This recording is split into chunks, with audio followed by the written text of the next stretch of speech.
Hello, Fauve artists. So today we're going to take what we worked on last week and add the details. Now we're going to use a much thinner brush than we used last week to add these details with. I'm going to decide on which colors first, and of course you can make an intermediary color. This week we do have the neutral colors. We have white, black, and brown.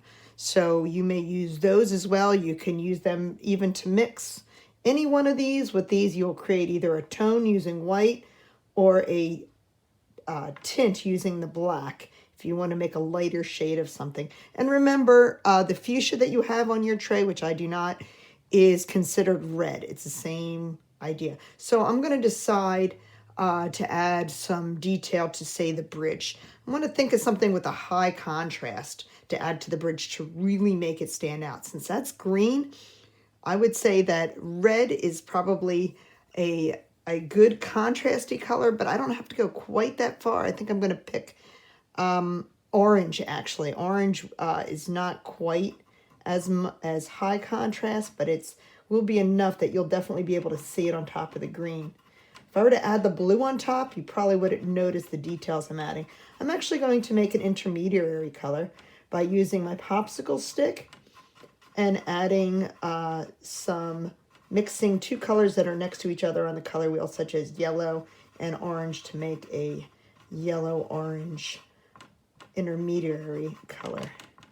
There we go. And that looks good. Make sure you have enough, because when you don't have enough, you have to remake it, and there's a very good chance you won't make the right color. However, you don't want to use too much because it's just going to waste it. So I think that should be plenty, actually. So I'm going to add some detail to the bridge to start. And that's just using fine strokes.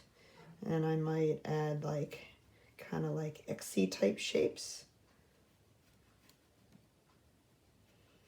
And remember, if you don't like something, if you're not happy with it, you must wait till it dries. And once it's dry, you may then paint over it, and it'll work just great. So I'm just going to continue on my merry journey to add some details to all of these areas. And remember, you are a Fauve artist, which means you have no color restrictions as far as the painting process is concerned. So you may indeed go ahead and choose crazy colors that may not make sense on an ordinary basis. There is absolutely nothing wrong with doing that.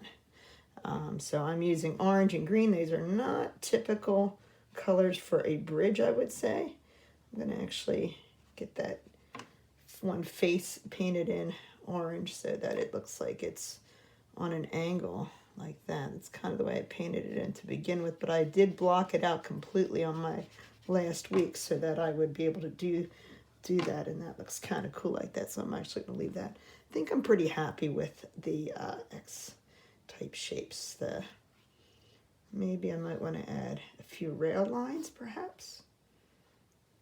Maybe. Okay, so I'm going to keep on going. I'm going to get this sped up for you so you don't have to painstakingly watch me do every single detail. Kind of like the way it mixes with it kind of changes with the sky. All right, so I'm going to continue adding detail to this in a little bit of a...